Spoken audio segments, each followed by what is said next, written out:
Welcome to Movers and Shakers once again. कुछ दिन पहले हम लोगों ने रिपब्लिक डे मनाया. क्यों मनाया?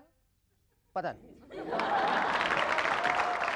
आधे से ज्यादा लोग तो रिपब्लिक डे इसीलिए मनाते हैं ताकि फंक्शन में जाकर मालूम कर सके कि रिपब्लिक डे होता क्या है.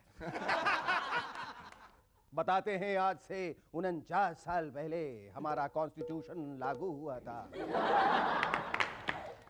चलिए, यह तो पता चलता है कि कॉन्स्टिट्यूशन नाम की भी कोई चीज होती है. बताते हैं, इस साल भी राष्ट्रपति जी ने बहुत सारी तोपों की सलामी ली. मतलब तोप के ब्लास्ट को सलामी कहा जाता है. भाई, ये सलामी तो बंबई और दिल्ली के क्रिमिनल्स हर रोज देते, दिन में 4-4 बार देते. जिसे नहीं चाहिए उसे भी देते.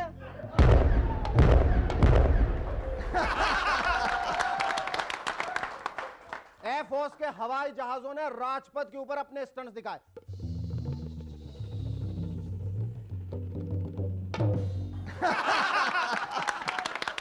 लेकिन इससे फायदा क्या होगा भाई? ये थोड़ी कि मॉनसून टाइम से पहले आ जाएगा.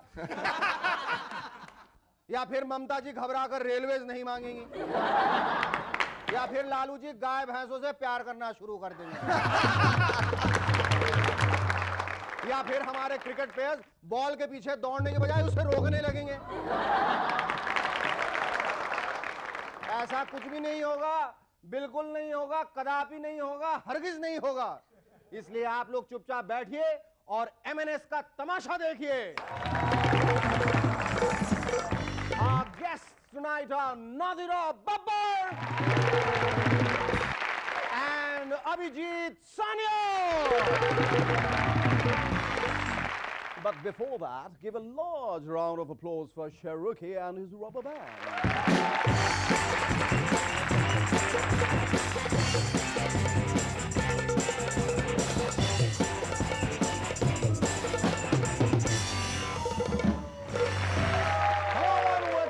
M&S once again. Vajpayee ji आजकल बहुत परेशान हैं. इसमें हैरानी की क्या बात है? जब से सरकार बनाई है तब से वाजपेयी जी परेशान ही तो रहते हैं. हर महीने उनके ऊपर प्रेशर पड़ता है कि वो अपने कैबिनेट को एक्सपैंड करें. बेचारे वाजपेयी जी, उनके पास कैबिनेट है, कोई नीरजा गुलेरी का चंद्रकांता थोड़ी है कि बढ़ाते चले जाए, बढ़ाते चले जाए. जैसा कि मैंने पहले ही बताया था, इंडियन रेलवेज अब एक नई फैसिलिटी दे रही है, टेलीफोन पर ट्रेन रिजर्वेशन. अब ट्रेन रिजर्वेशन होगा या नहीं ये तो पता नहीं, लेकिन रेलवे बाबू का अच्छा खासा मनोरंजन जरूर होगा. हेलो, मैं चड्ढा बोल रही हूं और मिस्टर नाइक जी मिसिज रुपेश दी मम्मी. और तुसी आज दसो कि दादर अमृतसर जाती है कि नहीं? जी मैडम, जाती है. और ये तमिलनाडु एक्सप्रेस चेन्नई जाती है कि नहीं? जाती है मैडम, जाती है, लेकिन आपको जाना कहाँ है? और तुसी होल्ड करो. और रुपेश के डैडी बाथरूम में वो बाहर निकलते हैं तो मैं पूछ कर दस दिया. और जी रेलवे बाबू, तुहाडे मुंडे किन्ने हैं जी? कुछ रिपोर्ट से मालूम हुआ है कि हो सकता है लालू जी को दोबारा जेल जाना पड़े. भाई, मुझे तो डर है कहीं बिहार के हाथी हड़ताल न कर दे. कहते हैं भाई हम अपने बीवी बच्चों को संभालें या फिर लालू जी को जेल से सीएम रेजिडेंस और सीएम रेजिडेंस से जेल ट्रांसफर करते रहे. ना कोई कन्वेंस, ना कोई ट्रैवलिंग अलाउंस, ऊपर से लालू जी का बोझ.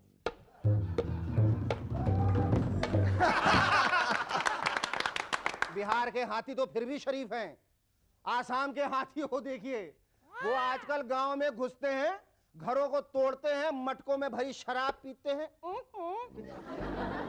और फिर जंगल में जाके डांस करते हैं। जब से माधुरी जी गजगामनी में काम करने लगी हैं, सारी हथनीस को सुपीरियरिटी कॉम्प्लेक्स हो गया है। आजकल तो आसाम की सारी हथनीस धक धक की बीट पर डांस करने लगी हैं।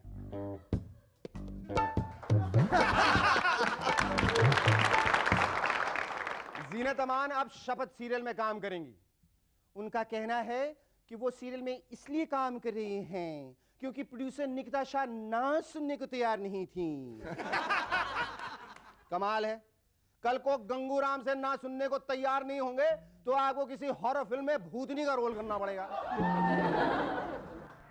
कल को सुभाष घई ना सुनने को तैयार नहीं होंगे तो आपको अनिल कपूर के पीछे नाचने वाले 200 डांसर्स के बीच में खड़ा होना पड़ेगा 1 2 का 4 4 2 का 1 करने के लिए।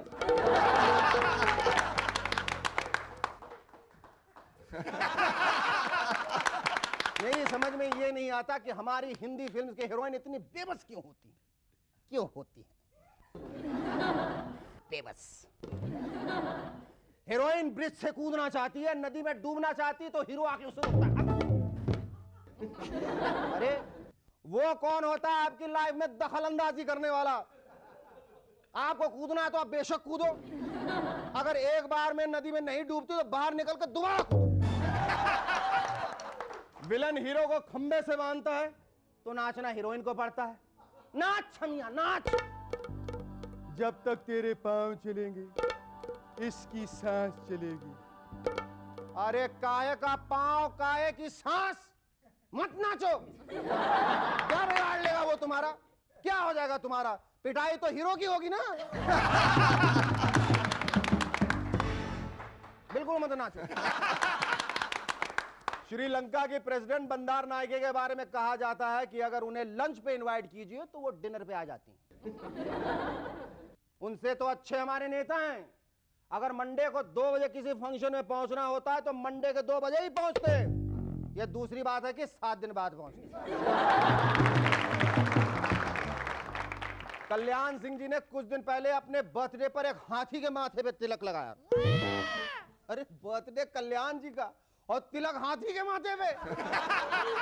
कल्याण जी हाथी तक तो ठीक है, मालूम चला कल को आपके घर में पोता पैदा हो और आप पोलियो का टीका पड़ोस की रमोला आंटी को लगा दे।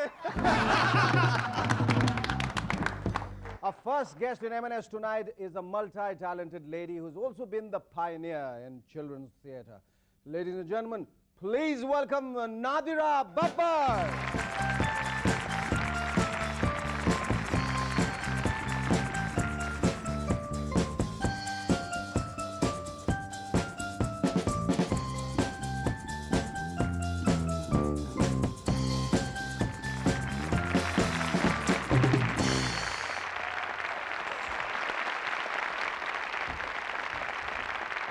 Nadira ji, you have been the recipient of the Mahila Shiromani Award by the President of India. You have also the recipient of the Yash Bharti Award from the UP government. और मैंने ऐसा भी सुना है कि चंद साल पहले लखनऊ की एक सड़क का नामकरण जो हुआ था वो आपके नाम पर हुआ था. Is it true? जी बिल्कुल. तो how did you react to that? I mean, generally speaking, it happens.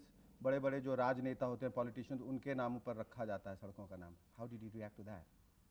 मुझे बहुत अच्छा लगा. जाहिर है जब कोई आपके काम का कहीं कोई नाम लेता है या कोई आपकी पहचान बनती है, तारीफ होती है, तो बहुत अच्छा लगता है. बहुत खुशी की बात है. Definitely. अच्छा, did you become overly possessive about that street?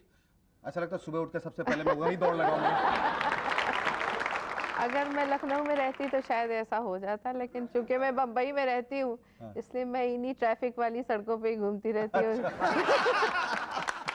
अच्छा, आपने ये चिल्ड्रंस थिएटर वर्कशॉप आपने किया है, बहुत सारे बच्चों को डायरेक्ट किया, बहुत सारे प्लेस में. How did you think of starting a children workshop, children theatre, and not the full grown adults into it? आपको लगता है kids make better actors?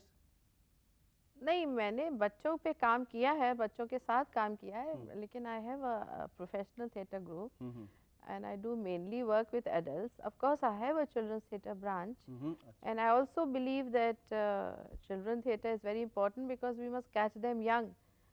And educate them for the real culture and real values of culture.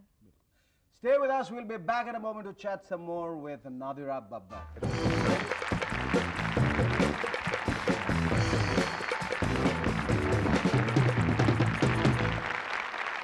Hello and welcome back to M&S once again. So talking once again about theatre, what are the kind of plays you always wanted to do in Bombay?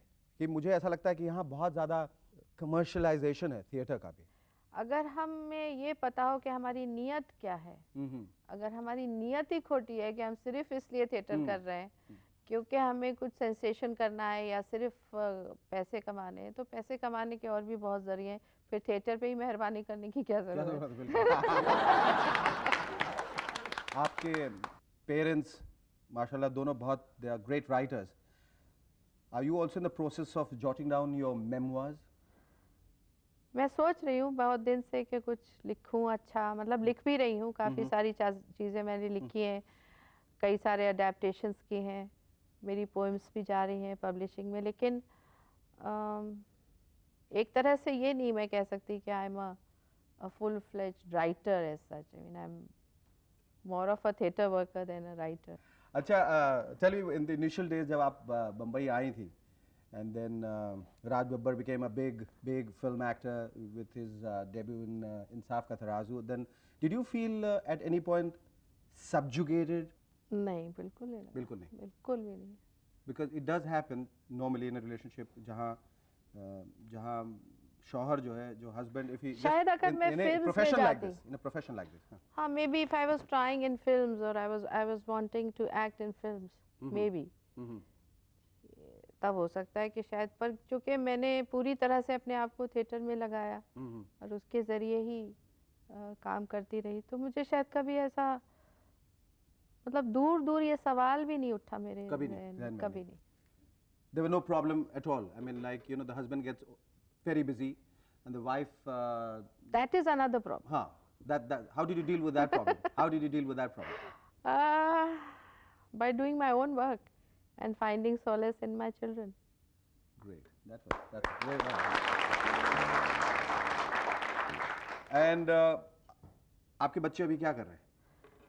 मेरी बड़ी बेटी है जूही, वो 22 साल की है और उसने भी निफ्ट से किया है अपना कंप्लीट कोर्स, और मेरा बेटा 17 साल का है और वो 12वीं का एग्जाम दे रहा है कॉमर्स से. And what would you want your son to be in future?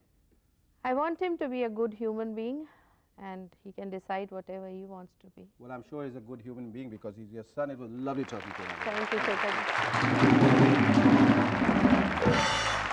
Our second guest in M&S tonight is the Grasim Mr. India 1999. Ladies and gentlemen, please welcome Abhijit Sanyal. Let me congratulate you for winning the Thank you very much. Grasim Man of the Year 1999. ये बताओ कि इस चुन्नी का बोझ तुम कब से उठा रहे हो मेरे भाई? No, I was just joking. I mean, when did you win this? On the 16th. On the 16th. To be precise. अच्छा, ये तुमने कैसे शुरुआत की, कब सोचा इसके बारे में? बचपन में कभी ऐसा था कि नहा के निकले और अपने आप को शीशे में देखा और बोला ये जो मैं अभी पहने हुए हूँ ये एक राउंड होता है तो शायद मैं इसमें मुझे पार्टिसिपेट करना चाहिए, और मोहल्ले वालों को, बच्चों को बुलाया, बोले साइड में बैठ जाओ, तालियां बजाओ और मैं घूमता हूँ, ऐसा कभी था? नहीं, मिस्टर इंडिया पहले से बहुत बड़ा एक सपना था. अच्छा. यानी मैं देखता लोगों को मिस्टर इंडिया और सोचता कि मिस्टर इंडिया, वाह क्या मिस्टर इंडिया, क्या चीज़ है, और हमेशा सोचता कि क्या करना चाहिए क्या नहीं करना चाहिए, और हमेशा अपने आप को आईने में देखता और सोचता वाह कितना सुंदर हूँ मैं. और मैं सुंदर हूँ. महमूद साहब भी ऐसा सोचते थे, मैं सुंदर हूँ. और ऐसा करते करते पता नहीं कहाँ पहुँच गया मैं. पढ़ाई ख़त्म हुई और उसके बाद में थोड़ा छोटा मोटा मॉडलिंग यहाँ वहाँ करने लग गया. तो पता नहीं वो कीड़ा होता है ना, कहते हैं कीड़ा. बिल्कुल कीड़ा. तो पता नहीं वो कीड़ा कहाँ से जाग उठा और आगे बस पहुँच गए. थोड़ा मेहनत करते करते. कितनी मेहनत करनी पड़ी, तो किस किस्म की मेहनत करनी पड़ी तुम्हें मिस्टर इंडिया बनने के लिए? शो के लिए तो काफ़ी मेहनत करनी पड़ी. यानी कि 12 घंटा स्ट्रेट रिहर्सल, और रायचक में हम लोग रेडिसन फोर्ट करके एक जगह है, वहाँ पर हम लोग prisoners की तरह 25 of contestants every day seeing the same male faces for 14 days was a prisoner क्यों कोड़े मार मार के सिखाते हैं? घोड़े मार करके तो नहीं बट हाँ 25 दिनों तक के 25 लोगों को 14 दिनों तक के देखना और सेम फेसेस देखना बहुत बड़ा बोझ है बहुत बड़ा बहुत मेल फेसेस बार बार मेल फेस बार बार but I would certainly like to say that Grasim Industries they've given me a chance to be on this platform female contest तो बहुत होते रहते हैं मिस मुंबई मिस कैलकाटा अब तो मद्रास मैंने ये बताया कि अब तो miss balcony miss first floor भी शुरू हो गया। अच्छा ये अपने आप में एक करियर तो है नहीं जी हाँ तो इसके आगे का रास्ता क्या है इसके आगे की मंजिल क्या है I am already working as a model right now so I will definitely pursue that career for For some time. for some time and then maybe something related to the field that is much closer to me which is like entertainment industry अच्छा हिंदुस्तान में जो शख्सियतें हुई हैं बहुत सारी अलग अलग fields में उनमें से कौन तुम्हें सबसे ज़्यादा तुम्हारे दिल के करीब है पसंद है और क्यों अशोक कुमार वो रिश्ते में मेरे दादाजी लगते हैं नाना जी लगते हैं क्या बात कर रहे हो रियली बहुत खूब। वैसे ये बात हमें मालूम नहीं थी Abhijit, what happened to your first Ram show in Delhi? well the first Ram show that I was doing and I was very nervous I mean it's very difficult to be on the other side of the camera and of course live audiences can be a nightmare sometimes you know Yes. so what happened was that I changed and I did everything and the whole deal was over and show was happening and first walk that I'm taking and I was feeling on top of the world wow man I'm doing Ram show it's like happening and I go front stage and I pose over there for a second and everybody makes faces at me and I couldn't understand is something wrong is it the makeup or is it the walk or is it my face they don't like my face and someone points out like that hey you there and I'm like what and I look down and it's open man flies open Fly, Robin, fly. and I could not believe myself I could not believe it How did you deal with that? Did you just turn around, do it, or what? I just got up I took my suit this way and zoop that's how I do it and everybody clapped I thought I can deserve a clap right now Yes, definitely. Thank It you. was lovely talking to you, Abhijit. Great. Governor Wise, stay tuned. We'll be back in a moment. Thank you.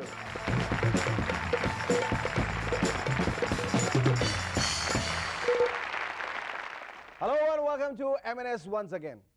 मेरी समझ में ये नहीं आता कि धर्मपाल जी को ही man क्यों कहा जाता भाई हर आदमी को ही बोला जाता है कभी आपने सुना है किसी आदमी को शी बोला गया हो she is my brother she is my uncle hello uncle